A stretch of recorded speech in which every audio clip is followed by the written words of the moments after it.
The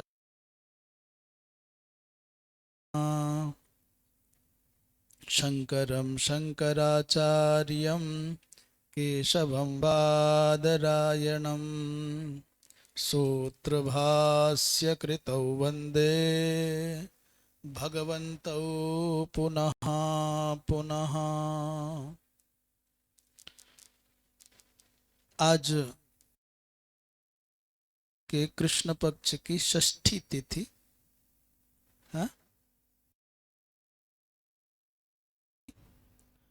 और दिन की शनिवार दिन है शनिवार।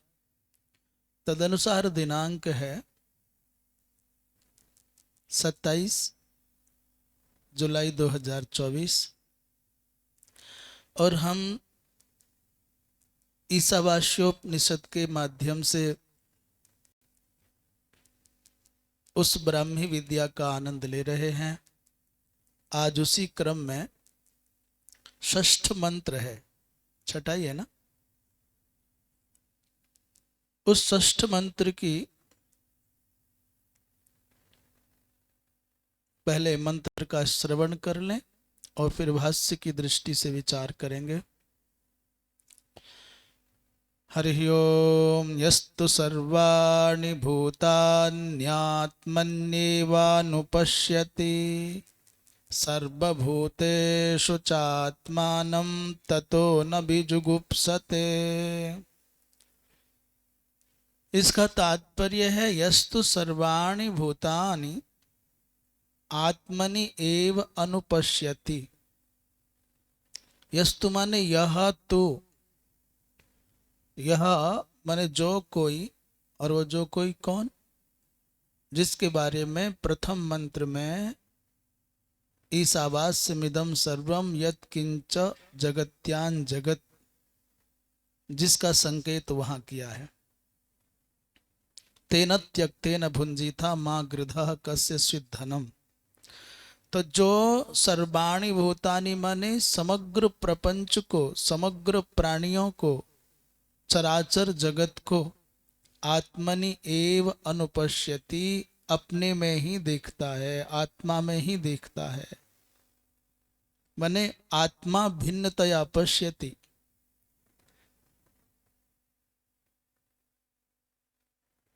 भिन्नता से देखने में तो कौन सी बहुत चातुरी की आवश्यकता है। अलग अलग देखने में, पृथक पृथक देखने में कौन सी बहुत बुद्धिमत्ता, विद्वत्ता और ज्ञान की आवश्यकता है। अलग तो दिख ही रहा है।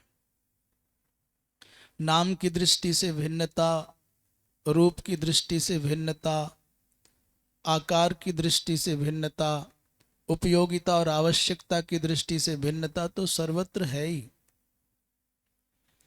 तो भिन्नता की प्रतीति के लिए कोई विद्या की, बुद्धि की कोई बहुत आवश्यकता हो सो नहीं है। इस भिन्नता का अनुभव तो पशु पक्षियों को भी होता है।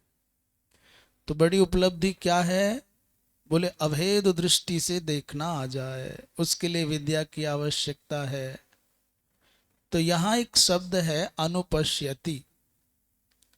अनुपश्यति का तात्पर्य निर्विशेषतया पश्यति, न तो सविशेषतया।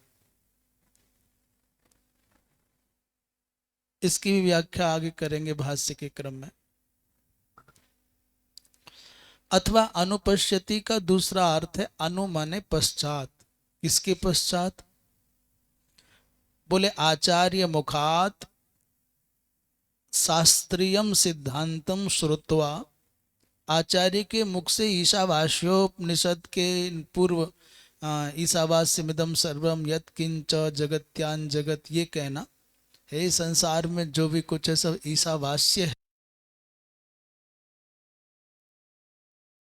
और सुन करके जो चिंतन वृत्ति है, जो दृष्टि है, वो ऐसी परिमार्जित होगी। जब सब कुछ ईशावास्य है तो फिर भिन्नता क्या देखना। अनु का तात्पर्य माने गुरु मुखात श्रुत्वा। वेद का एक नाम है अनुश्रवो वेदा। अनु, अनुश्रवो माने आदौ आचार्योच्चारयति। आदौ आचार्य उच्चारयति, पहले आचार्य उच्चारण करे और तदनंतरम अनु माने पश्चात शिष्य, तो अनुश्रवो वेदः मुखात् श्रुत्वा, जब गुरुमुख से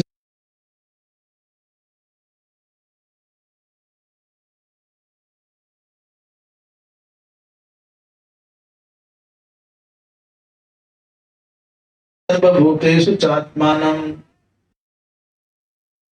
सभी प्राणियों में सभी जीवों में आत्मानम, अपने आप को ही देखता है, आत्मदृष्टि का ही दर्शन करता है। दो बातें हो गई, सबको अपने आप में देखना और अपने आप में सबको देखना। आत्मा सबको, हाँ, एक करना और सब में एक का ही दर्शन करना, ये सब।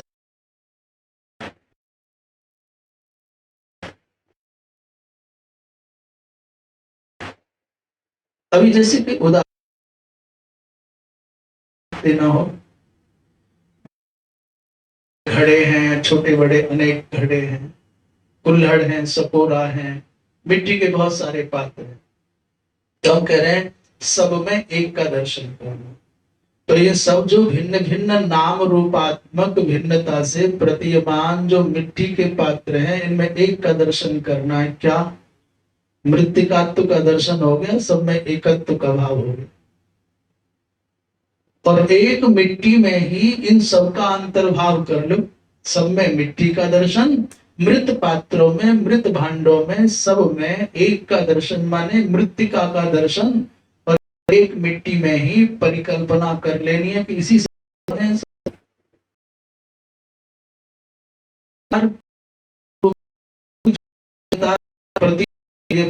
प्रपंच में, उन सब में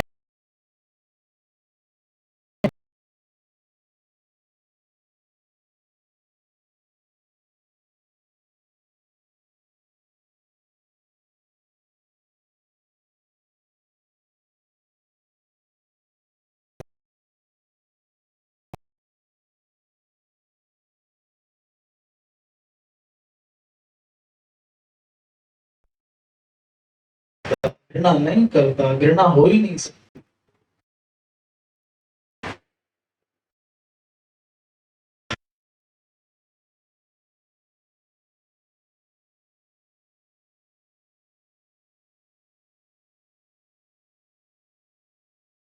परिव्राट करे मुमुक्षु, दो कहा, परिव्राट और दूसरा मुमुक्षु। यहाँ जो मंत्र में यस्तु कहा है ना, तू एक विशेषार्थ का द्योतक हो गया। यह जो, वह जो, कोई, जो परिव्राट है, परिव्राट माने सन्यासी।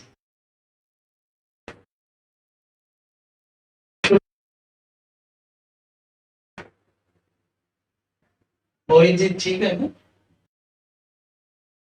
और ऐसा हो जाता है, सन्यास हो गया पर मोक्षता नहीं आई। ठीक हो गई रिकॉर्डिंग? कुछ गड़बड़ हो गया तो मुमुक्षु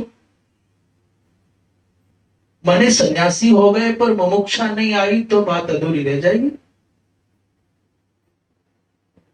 तो शशांक भाई, आप पाठ भी सुन रहे हैं। और संन्यास माने जो बाह्य प्रतीकात्मक जो लैंगिक संन्यास है, जो एक आश्रमीय प्रक्रिया में है, भले ही वो ना हुआ हो पर कहीं हो और मुमुक्षा जग गई हो, ये बड़ी बात हो जाएगी। अस्तु, परिव्राट शब्द का अर्थ क्या है? बोले परिव्रज, ब्रज धातु गत्यर्थक है, परि उपसर्ग पूर्वक ब्रज धातु से, ब्रज धातु से पी प्रत्यय हो गया तो परिव्रज बनता है। ये परिव्रज को ही परिव्राजक कहते हैं। ओ परिव्राज, परिव्राट बनता है। परिव्राट माने कौन है? सन्यासी। कैसे अर्थ हुआ परिव्राट का? सन्यासी बोले परित्यज्य सर्वम विषय भोगम विषया शक्तिम वा, सब विषय भोगों का परित्याग करके, सभी प्रकार की विषयाशक्ति का परित्याग करके जो गृहस्थ आश्रम से निकल गया, जो गृहस्थ आश्रम का परित्याग करके संन्यास्त हो गया, उसका नाम है परिव्राज। उसका नाम है परिव्राट। प्रथमा के एक वचन में परिव्राट बनता है, परिव्राट, परिव्राड, परिव्राजो परिव्राजा, ऐसा रूप चलता है। परिव्राट के विषय में कहा जाता है कैसा होना चाहिए, बोले सर्वारंभ परित्यागी होना चाहिए। सन्यासी के लिए लक्षण बता रहे हैं कि कोई नए नए आश्रम बनाना है, ये ऐसा करना है, वो ऐसा करना है, ये करूंगा, ये नए नए संकल्पों को आरंभ करने की वृत्ति से मुक्त हो जाए सन्यासी है तो। अभी ये बना दिया, वो बनाऊंगा, तो फिर आप में और सामान्य संसारी में अंतर क्या होगा? और वैक्षास्यम, कभी भी सन्यासी को ये चाहिए, अभी तो कैसे कहें, आज की परिस्थितियां तो बहुत कठिन है, पर सन्यासी को अपने यहाँ रसोई बना करके भोजन नहीं करना चाहिए। शुद्धि की दृष्टि से, शुद्धता की दृष्टि से, पवित्रता की दृष्टि से आज व्यवस्था हो गई। आज तो ये कठिनाई हो गई, कैसे करे, काम कैसे चलेगा? क्योंकि घरों में तो प्याज लहसुन ने प्रवेश कर लिया, और रसोई घर की चप्पलें स्पेशल हो गई, और झूठा सब मिथ्याचार आरंभ हो गया, पवित्रता रही नहीं। तो सन्यासी कैसे भिक्षा मांग करके खाए? इसलिए फिर ऐसे सावधानी बरते कि किसी एक व्यक्ति का अन्न ना खाए, भले ही बने अपने स्थान पर, तो दूसरों का सत्पात्र गृहस्थियों का आमान्य ले। आमान्य माने कच्चा, जो रोटी, जो दाल चावल आटा इत्यादि है, और फिर अपने व्यवस्थित और सुनिश्चित और परिष्कृत और परीक्षित शिष्य प्रशिष्य के द्वारा, अथवा जिसको समझ लिया है उसको दायित्व सौंप करके उसके द्वारा प्रसाद पाले। प्राय आचार्यगण ऐसा ही करते हैं। तो भिक्षास्यम की बात तो थोड़ी कठिनाई में आ जाएगी।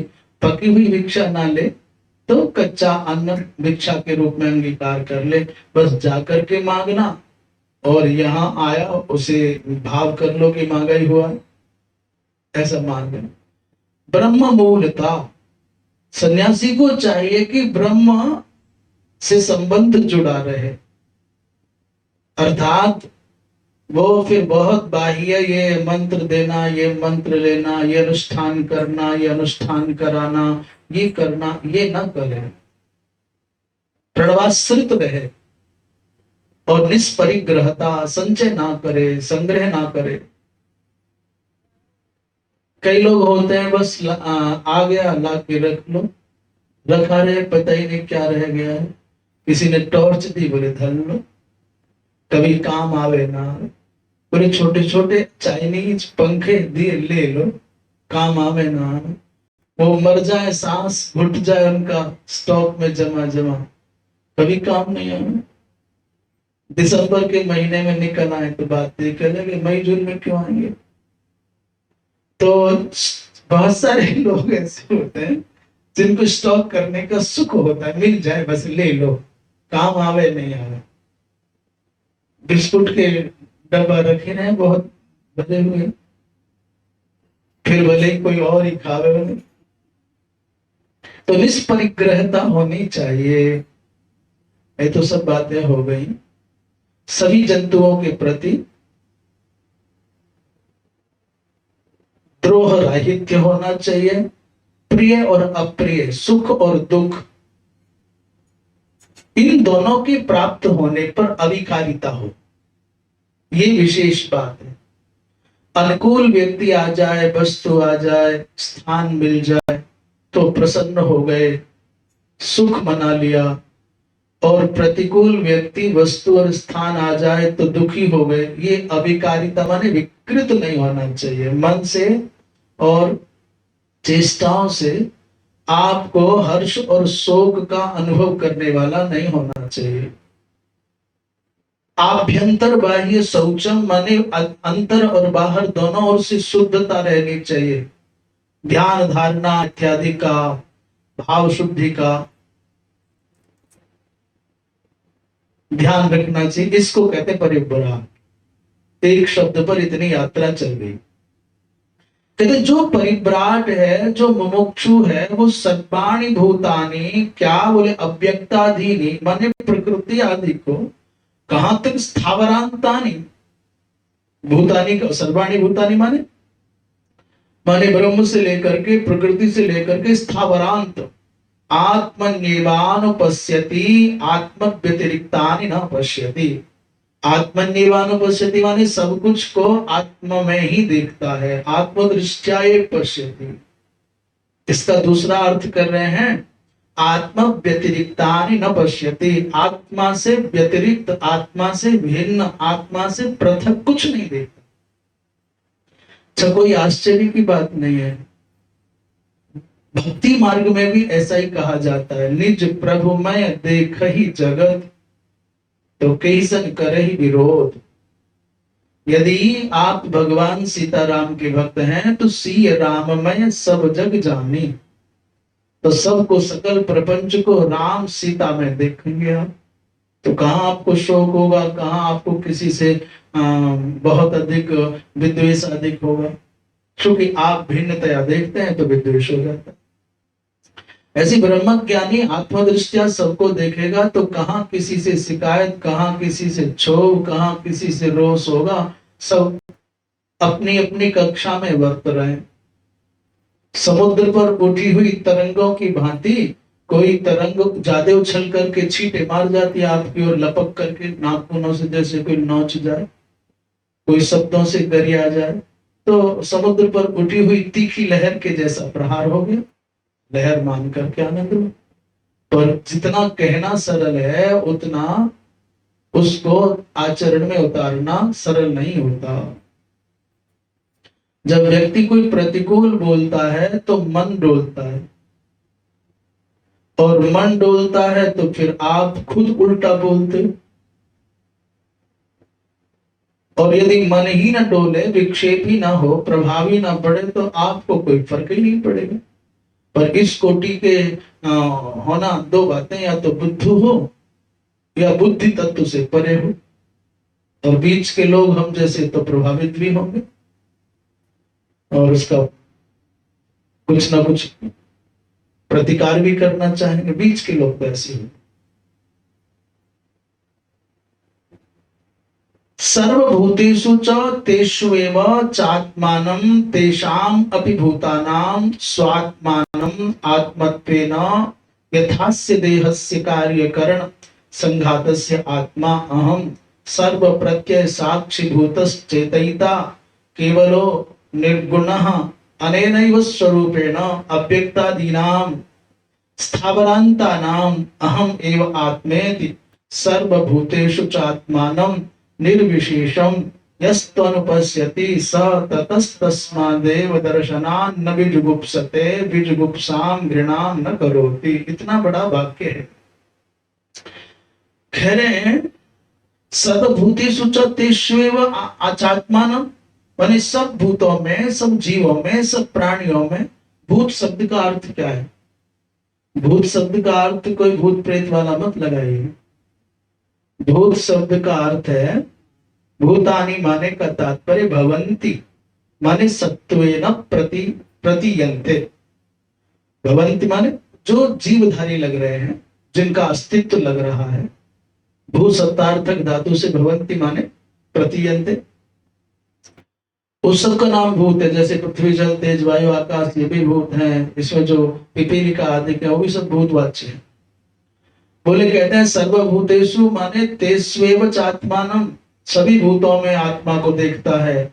भूतानाम तेषामपि भूतानाम माने स्वात्मानं आत्मत्वेन, स्वात्मानं आत्मत्वेन, अपने आप को इनमें अपनी आत्मा के रूप में देखता है। कैसे समझता है? जैसे मेरे देह का अस्तित्व है, आधार है, तो जैसे देह के कार्य कारण है क्या, यथास्य देह से, जैसे मेरे शरीर के कार्य माने पंच महाभूत आदिक हैं, और कर्ण माने इंद्रिय आदिक हैं, इत्यादि समूह माने संघात का आत्मा मैं हूँ, और सर्व प्रत्यय साक्षी मैं हूँ। सब प्रत्यय का साक्षी माने सभी सभी प्रतीतियों का, अनुभूतियों का साक्षी, शरीर के द्वारा जो कुछ हो रहा है शरीर इंद्रियों के द्वारा, उसका साक्षी माने जीव सत्ता के रूप में, आत्म सत्ता के रूप में मैं हूं। साक्षीभूत मैं हूं। चेतयिता माने चेष्टा का आधार भी मैं हूं। और मैं क्या हूं बोले, केवल मैं निर्विशेष हूं, निर्गुण हूं। अनेनैव स्वरूपेण, इसी स्वरूप से अव्यक्तादि जो स्थावरांत हैं उन सब का भी अहम ही माने मैं ही आत्मा हूं। इस प्रकार जिस देह में इंद्रिय आदि का क्रियाकलाप है, उसका आधार मैं ही माने आत्मा ही है, उसी प्रकार अर्थात ये कह रहे हैं व्यष्टिगत समग्र क्रियाकलाप का आधार जैसे मैं अर्थात आत्मा है, मेरे अंदर रहने वाला जो आत्मा है, अपने लिए कह रहे हैं, ठीक उसी प्रकार समष्टिगत प्रपंच में भी ये आत्मा ही है, उससे भिन्न नहीं है कुछ ही। सर्वभूतेषु चात्मानम अर्थात निर्विशेषम, कोई उपाधि आदि से नहीं, विशेषण आदि से नहीं, निर्विशेषतया यह तो अनुपश्यति, ऐसा जो देखता है, स ततस्तस्मादेव, वह चूंकि आत्मदृष्टि से सबको देखता है, इसलिए दर्शनात् न विजुगुप्सते, किसी से भी घृणा नहीं करता। करता क्यों नहीं है, क्योंकि उसको परकीय दिखता ही नहीं है। सर्वत्र एक साजात्य दिखता है, एक साम्य दिखता है, समानता दिखाई देती है। जो चेतना का प्रकाश मेरे अंदर है, उसी चेतना का प्रकाश इनके अंदर है, तो सजात्य हो गया सर्वत्र। जो आत्मा मेरे अंदर प्रकाशित है, वही आत्मा प्रकाश इनमें भी तो एक ही दिखता है, परकीयता है नहीं। परकीयता नहीं है, इसलिए ऐसा दर्शन करने के कारण उसको बीजगुप्सा माने घृणा नहीं होती। घृणा कब होती है, घृणा कब होती है बोले, जब व्यक्ति देखता है कोई दूसरा है। अभी इस बात को भी आगे कहेंगे, पहले यहाँ के शब्द ठीक कर लें। कहते भाई, ये जो आपने कहा कि आत्मदृष्टि से देखने पर उसको घृणा नहीं होती, ये क्या है बोले, प्राप्तस्यैव अनुवादोऽयम्। ये कोई नई बात नहीं कह रहे, ये कोई विशेष नई बात नहीं कह रहे। जब आत्मदृष्टि से देखेगा तो घृणा काहे को होगी। तो ये एक प्रकार से मानो कि प्राप्त का अनुवाद मात्र है, कोई सिद्धांत नहीं कह रहे। अनुवाद क्या है बोले, जैसे कहा किसी, क्या कहा, अग्नि क्या है बोले, सर्दी की औषधि है। ठंड लग रही है बोले आग जला लो। साधन रहित व्यक्ति को सर्दी से बचने के लिए अच्छे वस्त्र भी नहीं है, सर पर सर ढकने को छत भी नहीं है, कंबल जर्सी आदि भी नहीं है, और एसी आदि की तो कौन, क्या हीटर आदि की तो कौन कहे, तो क्या करे बोले, जंगल में है लकड़ी जला लो, सुगमता से आपकी रात्रि बीत जाएगी। तो अग्निर्हिमस्य भेषजम, हिम की जो औषधि है वो क्या है बोले, अग्नि। ये कोई सिद्धांत नहीं है, ये तो अनुवाद है। इस बात को कोई कहे कि विद्वान ही जानता, नहीं भैया, सामान्य व्यक्ति जो एक कक्षा नहीं पढ़ा उसको भी इस बात का पता है। जंगल में जाता है, सर्दी लग रही है, लकड़ी इकट्ठी करता है और जलाता है, ताप लेता है। तो सामान्य से सामान्य व्यक्ति को भी इस बात का बोध है। ठीक वैसे ही आप सोचो कि ये जो कहा कि वो आत्मदृष्टि संपन्न व्यक्ति को बीजगुप्सा नहीं होती, तो ये कोई सिद्धांत की बात नहीं, ये क्या है, ये तो अनुवाद मात्र है। सर्वा ही गृणात्मनो अन्य दृष्टम पश्यतो भवति। किसी व्यक्ति को घृणा कब होती है बोले, जब आत्मनः अन्यत पश्यति, अपने आप से कुछ भिन्न को देखेगा तब घृणा होगी। आप सुन रहे हैं ना क्या कहा जा रहा है? अपने आप से पृथक को देखता है तो घृणा होती है, ऐसा है?